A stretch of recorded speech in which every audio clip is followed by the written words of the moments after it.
So the first number set is one that kind of came about naturally, right? So these are called the natural numbers. And maybe I like to think like maybe people were bartering, right? So I have 7 grapes and I'm trading you for 12 blueberries, right?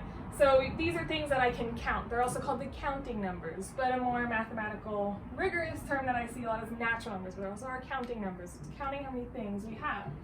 And I also think that they're natural like our fingers. So you can represent 1, 2, 3 things. I don't like to think that you can represent like 0 things because that's not using your fingers. I don't know. Whatever works for you, but natural numbers are things that kind of arise naturally. We're just able to count them. So it's equal to, and this is very precise mathematical structure here, the natural numbers are equal to the set of 1, 2, 3, 4, 5, right? And I can keep going. That's me being able to give a quantity to a group of things, right? So I'm not going to start cutting grapes in half or anything, right? So just natural things that I can sort of count, keep track of, how many sheep do I have, things like this. But then as I've kind of been avoiding is 0 is a very helpful thing to have, right? So then we have the whole numbers, which don't have a blackboard. It's called a blackboard font symbol. We just have what's called the whole numbers, because then we thought, let's introduce 0 into this set. And so that's just going to be the natural numbers, but I'm also including 0. And this can be hard to remember, and another way I remember it is that the word whole has like a little 0 in it. So whole is the first time we're actually introducing the idea of 0. Okay, and then the next reasonable thing to do would talk about like, what if I owe someone a certain amount of sheep or grapes or anything? Then maybe I'm in debt. So this would be denoted by blackboard Z, which comes from, the book mentions the German word for number, I think? It's in your book, fun fact. But it's a Z, and it's called, this set is called the integers. And it just includes our whole numbers, but also the additive inverse of it. So what I can add to undo it and get me back to the neutral 0. So these go on backwards forever. So I'll put dot, dot, dot, and then a comma. And then I've got like -3, -2, -1, 0, 1, 2, yada, yada, yada. So I should put comma, dot, dot, dot, and then my ending set brace. All right, so that's the integers. And then the next thing that would make sense is to start dividing these numbers. So what if I had like this many things, like 5 things, but I'm splitting it amongst 2 people, how much is that? And that's just going to be the set of all, and now I'll be using a little bit fancier symbolic here. A over B, and this symbol means such that. It can also be written as a line, it means such that. I'm kind of, personally I like to use dot dot, so this is A and B such that A and B are both in, or elements of, the integers. So they're both family members of this group here. Okay, so those are things that are kind of, they make sense, right? Now, people started playing with polynomials that are written in these terms. So if I had a polynomial, and this is a little bit above what you might need to know for elementary school, but definitely valuable for middle and high school, and it's good to just know so that you're giving them a thorough amount of rigor when you're teaching, and you're using words carefully. So people started to do things like, what if I have the polynomial x squared, right? I can plug things in and get like, 1 becomes 1, 2 becomes 4, and -3 becomes 9. And now what if I subtracted 2 from this function and set it equal to 0? What number can I put there to solve for this? Well, if I had like a 4 here, or let's say a 9, sure, I could make like a -3 and a 3, that's fine. But if I start choosing weirder numbers, like not a 16 or a 25, what if I choose something ugly like a 2? This is the same as writing this, x squared equals 2, right? I can add 2 to both sides. And what I'm doing is when I add 2 to this side, it makes it just x, and I add 2 here, it makes it 2. So x squared equals 2, what times what is 2? This is a harder question to answer than what times what is 9. And so we just use this symbol to denote it. And there is some number out there that does this. It's like 1.71, blah, blah, blah, blah, blah, blah, blah, forever. It never has any sort of nice pattern, like 0.33333333 is actually 1/3 if it goes on forever. This is not going to repeat or have any repeating pattern.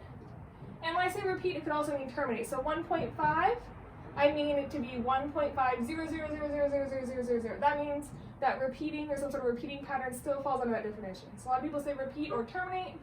I think if you use the word repeat adequately, meaning a repetition of all zeros, that's the same as saying terminate. So I like to say if its decimal expansion repeats at all, then it would not be ugly like this, right? But this is going to go on forever. It's going to be super unpredictable. Sometimes they actually use it as a random number generator.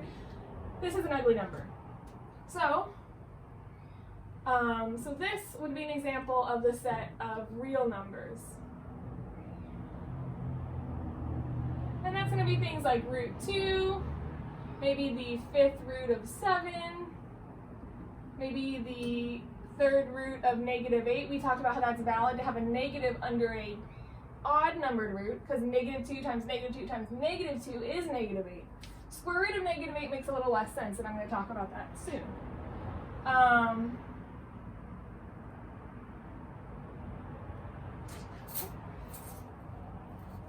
Okay.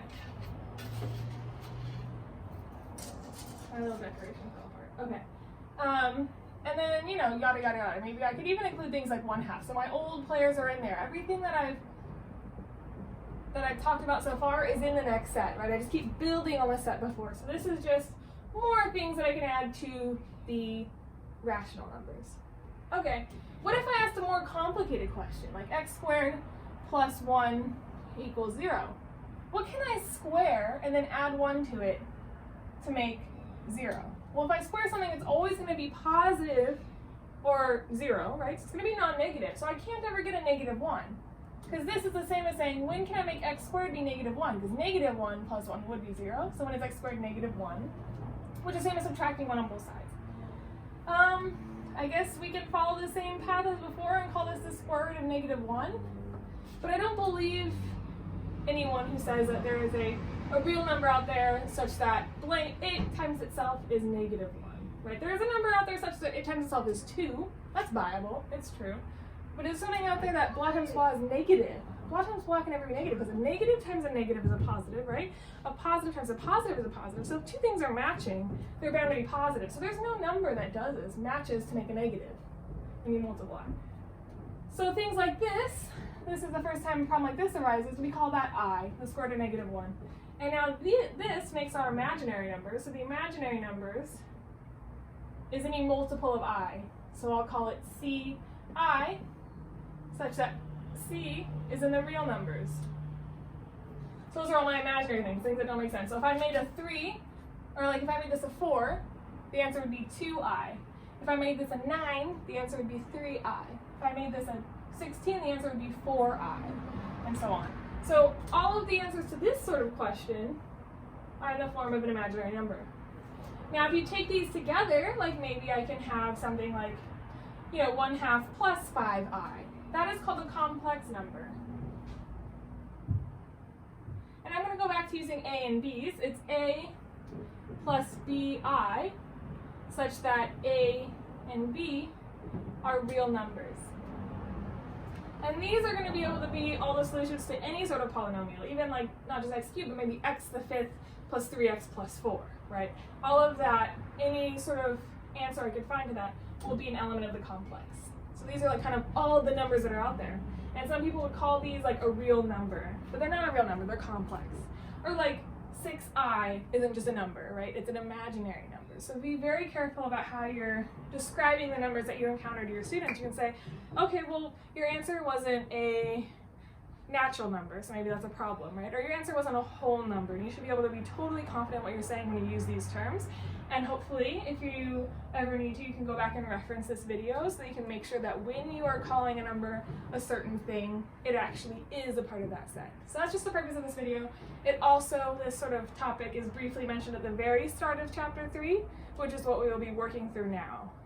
So just a heads up, this last video and this one that I'm doing right now, both of them do not require any sort of homework. This is just review for you to kind of get us going after spring break into new material. So this is for your reference, no homework as of yet, but the following videos should be having more references and homework for you to take a look at. Okay.